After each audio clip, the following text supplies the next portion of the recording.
யாகம் பூஜை இவைகள் எல்லாம் நடைபெற்று வந்தது. ஒவ்வொரு விஜயத்தின் போதும் ஆக குறைந்தது 9 தினங்களாவது இங்கு இந்த சாதனை, உபாசனை, உபதேசம், மந்திரபாராயணம், தியானம், சந்தேகம் தெளிதல் அனைத்து நடைபெற்று யாரும் பெற முடியாத ஒரு பெரும் பேற்றை நீங்கள் அடைந்து உள்ளீர்கள் என்று தான் நாம் சொல்ல வேண்டும்.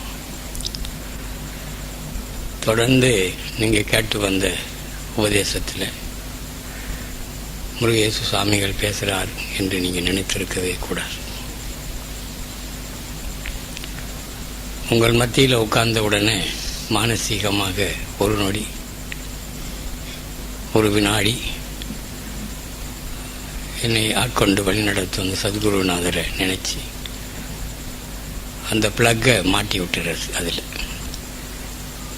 அவர் பேசுவார், நாம் கருவியாக இருந்து செயல்படுகிறோம், அவ்வளவுதான். உண்மையாக அருள் தாகமும் அருள் பசியும் ஆண்டவன் அடையணும் என்ற வைராகிய பக்தியும் இருந்திருக்குமே. ஆனால்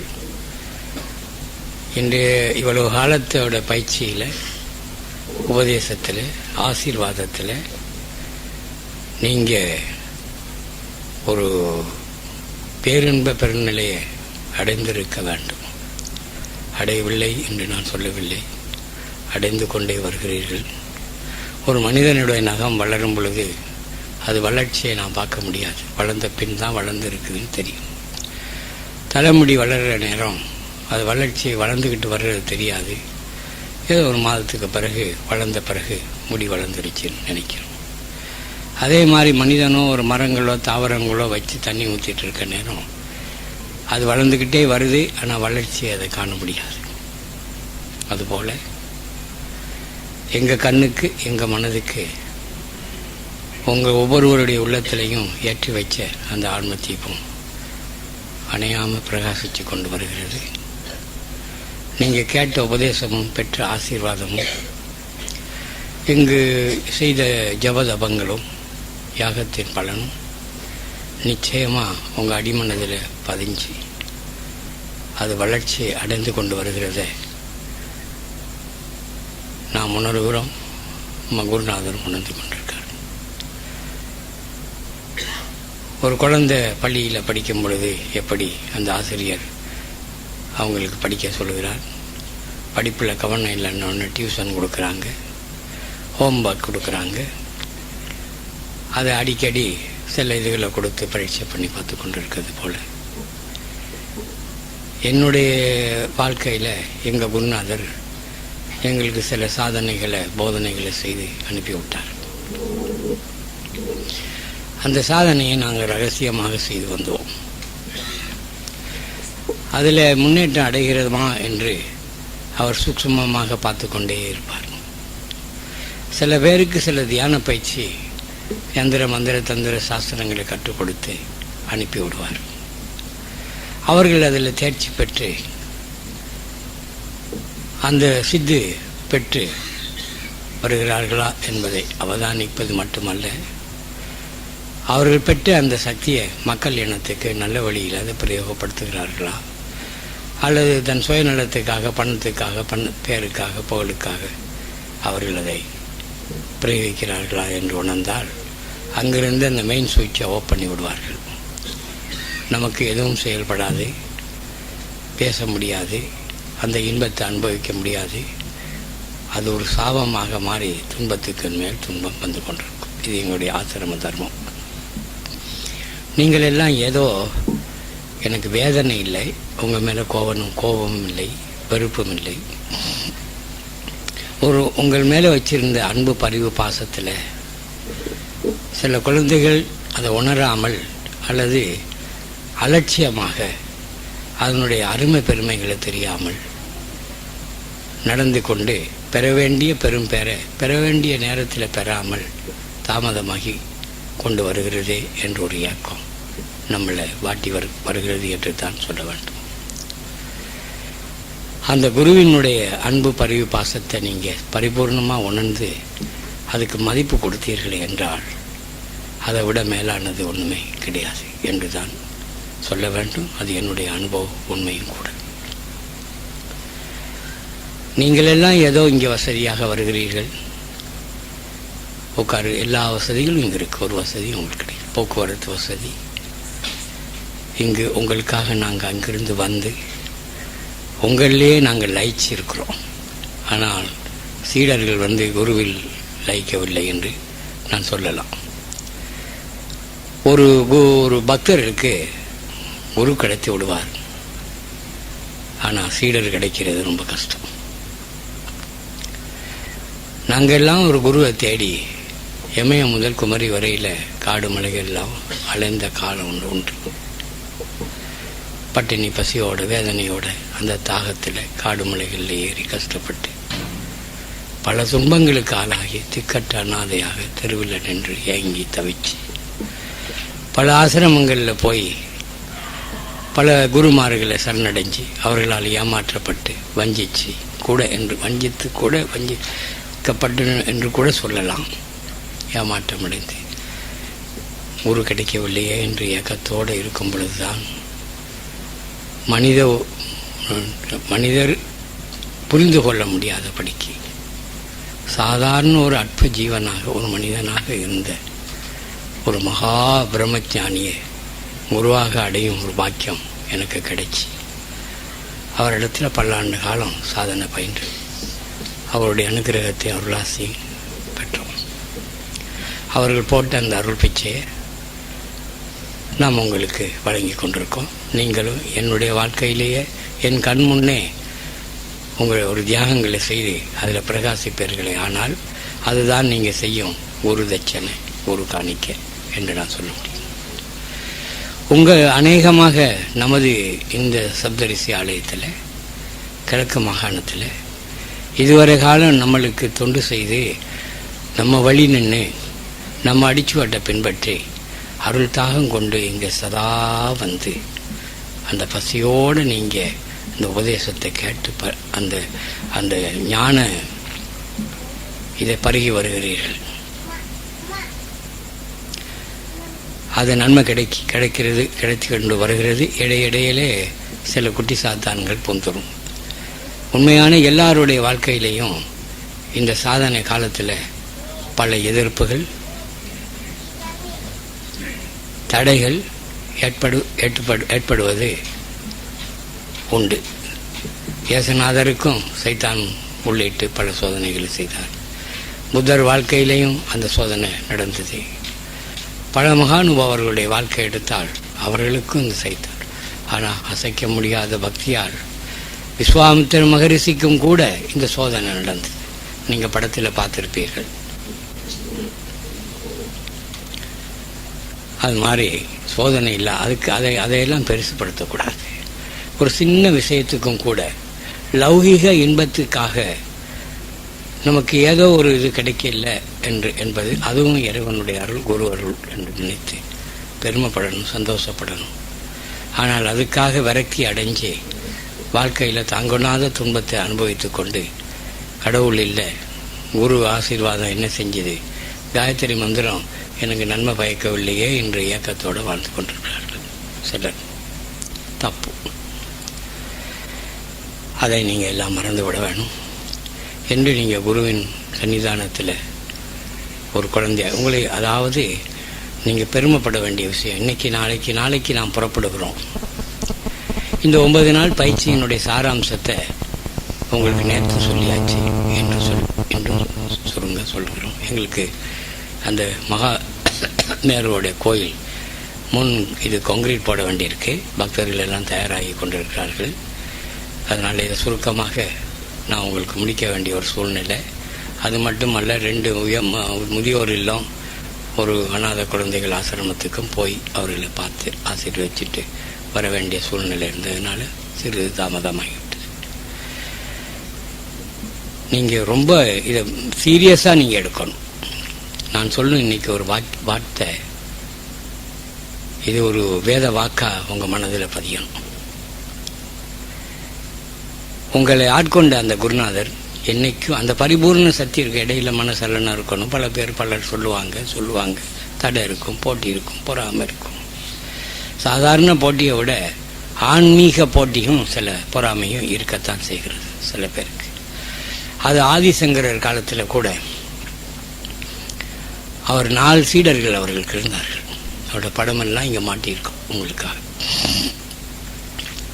ஒருவர் மட்டும் குருவின் மேலே அசைக்க முடியாத பக்தி வச்சிருக்கார்.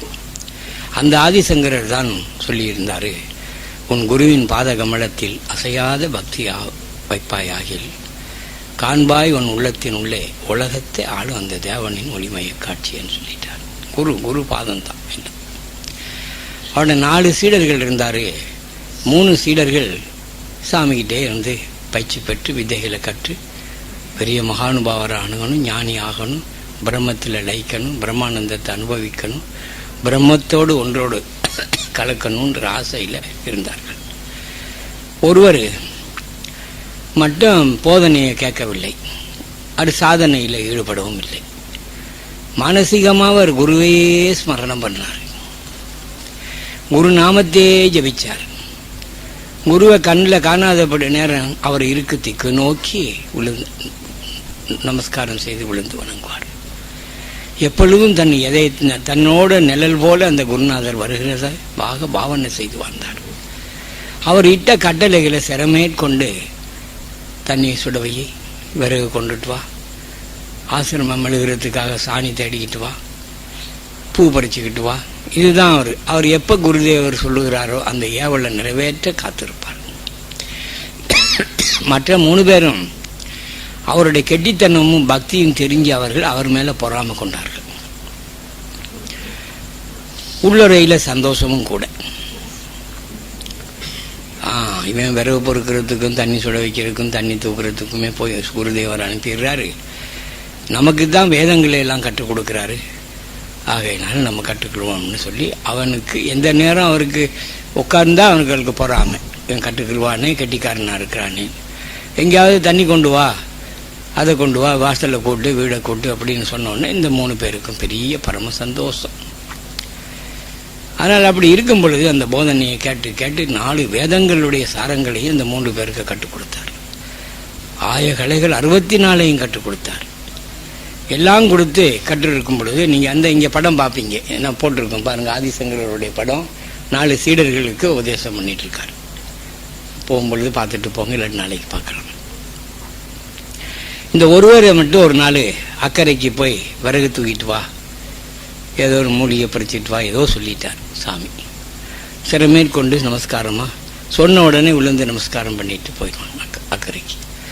அன்று அக்கறைக்கு போன உடனே ஆற்றுல வெள்ளம் வந்துட்டு அவன் பேரை சொல்லி கூப்பிட்டார். அந்த பேர் எனக்கு ஞாபகம் இல்லை. அந்த கூப்பிட்ட சத்தம் அவனுக்கு அந்த பக்தி எப்பொழுதுமே குருவை நினச்சிக்கிட்டே இருக்கான். ஆற்று வெள்ளத்தில் வெள்ளம் சத்தி எவ்வளோ தூரம் இங்கிருந்து அவ்வளோ பெரிய சத்தத்தை போட்டால் மைக்கில் கத்தினார், இல்லை சும்மா கத்தினார். அப்போ இவங்கெல்லாம் பார்த்தான், கத்தினார். அவன் அங்கே சாப்பிட்டுக்கிட்டான், வரமாட்டான்னு இந்த 3 பேரும் பொறாமையில் இருந்தான்.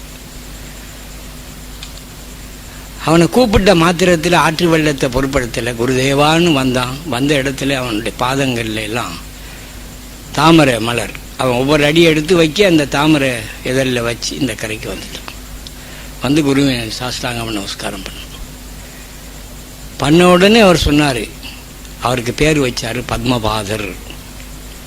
பத்மம்னா தாமரை, தாமரையில் பாதம் வச்சு வந்த சீடா அப்படின்ட்டு சொல்லி, நீயே என்னுடைய அடுத்த சீடன், என்னுடைய சகல சக்திகளையும் சித்திகளையும் இன்று முதல் நீ பெற்று விட்டாய். உன் குருமத் பக்தியை நான் மெச்சுகிறேன். எத்தனைத்தான் கற்றாலும் குரு பக்தி ஒன்று இல்லைன்னா பொறாமை ஒன்று மனதில் இருந்துன்னா ஒன்றும் கிடைக்காதுன்னு சொல்லி உபதேசம் பண்ணி அவரை சீடராக்கிட்டார். அதுக்கு பிறகு சங்கர அவருடைய கொள்கையை உலகமெல்லாம் அந்த பத்மபாதர் பரப்பினார்.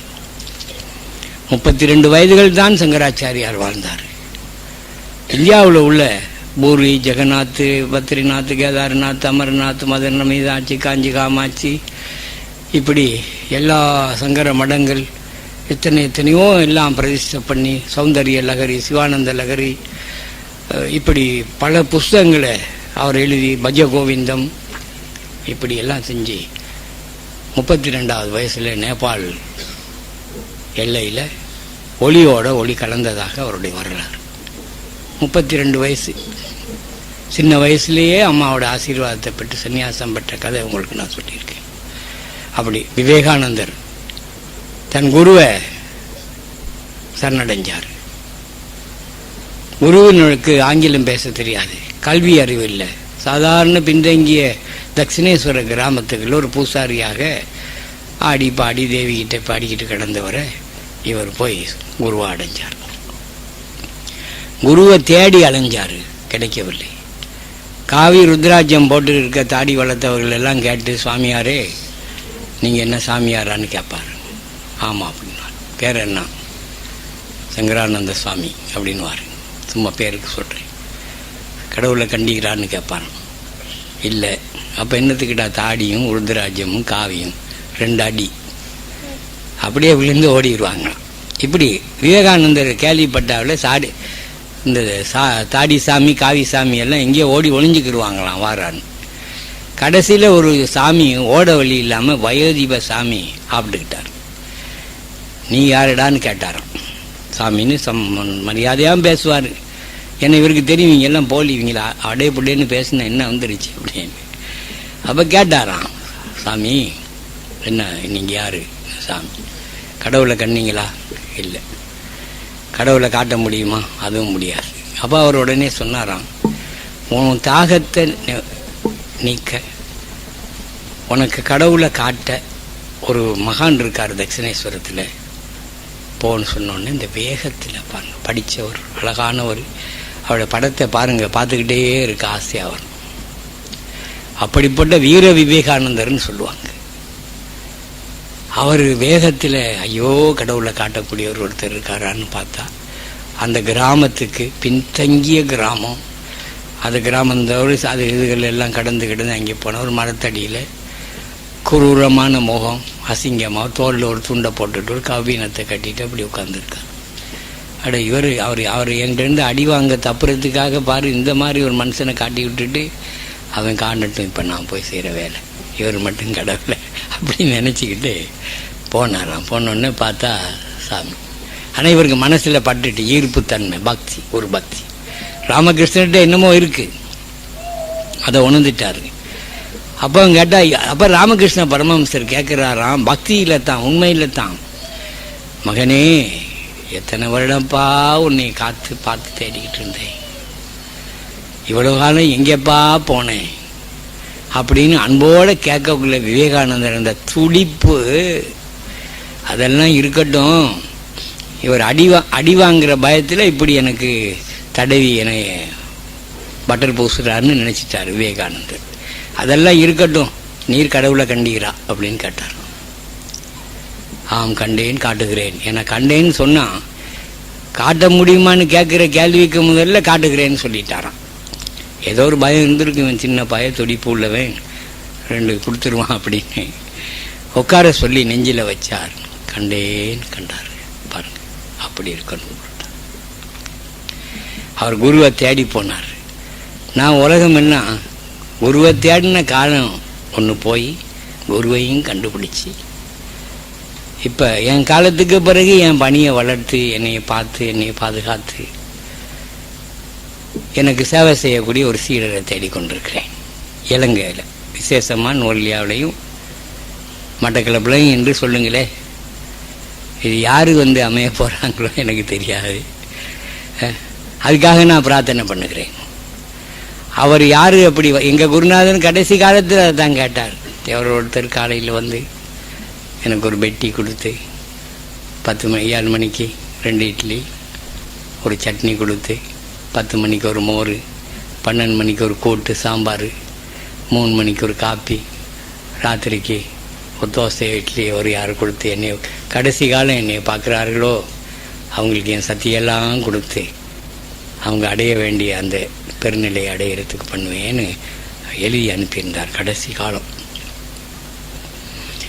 அப்படி இது இது இயற்கை, இது ஒன்றுமே கிடையாது.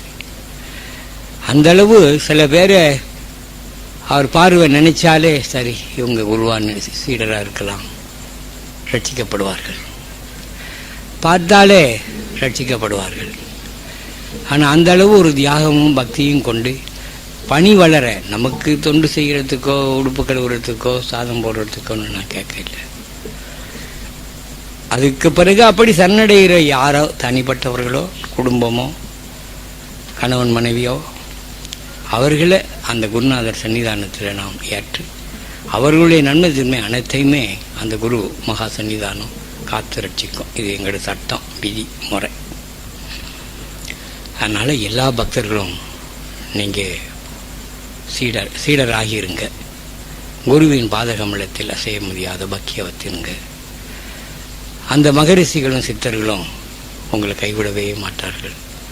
நீங்கள் யாரை குருவினை ஏற்று சரணடைஞ்சு விடுவீர்களோ அந்த குருவின் நேராக கண்டு உங்களோட அன்பு கண்ணீரால் பக்தி கண்ணீரால் அந்த பாதத்தை நீங்கள் அபிஷேகம் பண்ணணும். அது எங்கள் குருநாதருக்கு நாங்கள் செய்த இது. இப்படி சரணடைந்து விட்டானே இந்த குருதேவா சீடன், அவன் ரட்சிக்கப்படணும். இப்படிப்பட்ட ஒரு தியாகத்தை செய்து குருதேவர் கண்ணீரால் அபிஷேகம் பண்ணுறான். அவர் ஆனந்த கண்ணீர் வடிக்க, அவர் கண்ணிலிருந்து வடியும் அந்த ஆனந்த கண்ணீர் அவனோட சிரசில் அப்படி கீழே விழுகுமே. ஆனால் மூவுலகத்தையும் ஜெயித்தவனாகுவான். இதுதான் குரு பக்தி. நாங்கள்லாம் ஞானானந்த தபோவனத்தில் இருக்கும் பொழுது எச்சலையை கிண்டுவோம். சாமியும் சாப்பிட்டு அவர் இலையை வீசியிருப்பார்.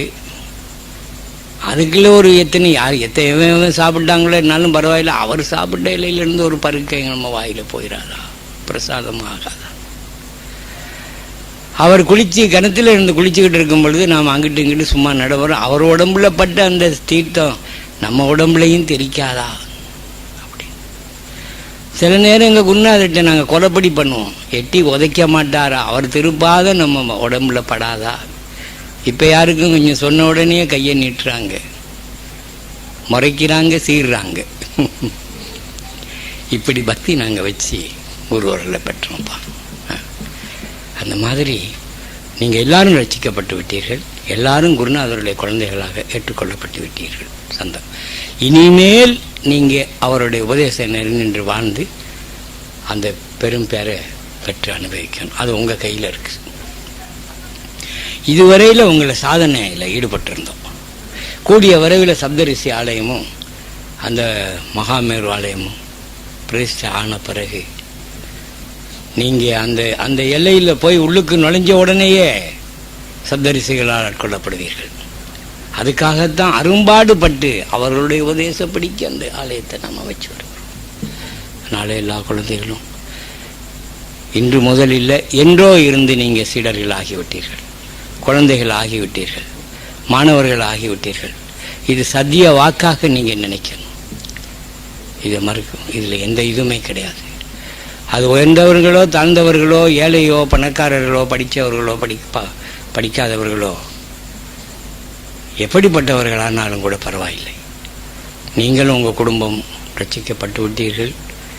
இது ஒரு பெரிய அருளாசி.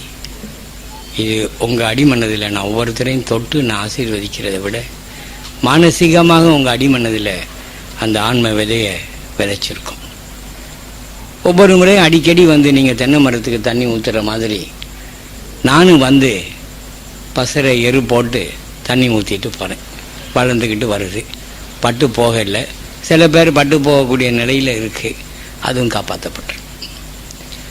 இதை வச்சுட்டு என்றைக்கும் நான் இல்லைன்னு சொன்னாலும் நான் இல்லைன்னாலும் சூட்சுமமாக நீங்கள் பாவனை செய்யுங்க. அது என் குழந்தைகள் சில பேருக்கு நான் சில இதுகளை சொல்லிட்டு போவேன். ஒவ்வொரு வியாழக்கிழமையும் குருவாரம் பௌர்ணமி அந்த பூஜையை நீங்கள் செய்யணும். நீங்கள் நான் இருந்து செய்கிற உபதேசத்தில் ஆசீர்வாதத்தில் அனுபவிக்கிற ஒரு இதை விட பெரிய ஒரு அனுபவத்தை நீங்கள் பெறுவீங்க, ஆசையை பெறுவீங்க. சந்தேகமே கிடையாது. ஆகையினால எல்லா பக்தர்களும் தயவு செய்து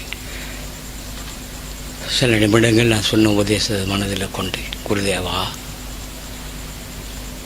உன் கடைக்கண் பார்வை என் மேலே செலுத்தணும். உன்னை சரணடைந்த நீ என்னை கைவிட வேண்டாம், கண்ணிமை போல பாதுகாக்கணும். ஆபத்து காலங்களில் அன்னை போல் அனைத்து காப்பாய் குருதேவா. உன்னை நான் எங்கும் நான் பார்க்கிறேன். உன்னை விட எனக்கு யார் இருக்குது இந்த உலகத்தில்? இந்த மாதிரியெல்லாம் நீங்கள் அன்போடு நீங்கள் நினச்சி மானசீகமாக பிரார்த்தனை பண்ணுங்க. சர்வ வியாபகனான சர்வ சக்தி வாய்ந்த எங்கும் வியாபித்த எல்லாம் வல்ல அந்த குரு பிரம்மா, குரு விஷ்ணு, குரு தேவோ மகேஸ்வரா, குரு சாட்சாத் பரபிரம்மம் தஸ்மை ஸ்ரீ குருவே நமகன்னு நீங்கள் சொல்கிற நேரம் அன்பாக பக்தியோட பரிவோட பாசத்தோட சொல்கிற நேரம் அவர் அன்பு மாறி அருள் மாறி உங்களுக்கு பொழியும், சந்தேகமே கிடையாது. அவர் உங்கள் சரச தட்டுறதை நீங்கள் உணர்வீங்க, உள்ளத்தை தொடுவதை உணர்வீங்க, உங்களோடவே இருந்து வாழ்வதை நீங்கள் உணர்வீங்க. ஒவ்வொரு இல்லத்திலையும் அந்த சத்குரு தேவர் சரஞ்சீவியாக எழுந்தருளி அவருடைய அருள் சக்தியை செயல்படுத்தி அருளாட்சியை நடத்தி கொண்டு உங்களை பாதுகாத்தே வருவார். குரு அருள் கிடைக்கட்டும். குரு சக்தி எங்கும் வியாபித்து உங்கள் அனைவரையும் ஆட்கொண்டு அருள் புரியட்டும். எல்லாரும் சில நிமிடங்கள் தியானம் பண்ணி குருவை வணங்கி இறைவனை வணங்கி ஆசி பெற்று செல்லும்படி கேட்டுக்கொள்கிறேன்.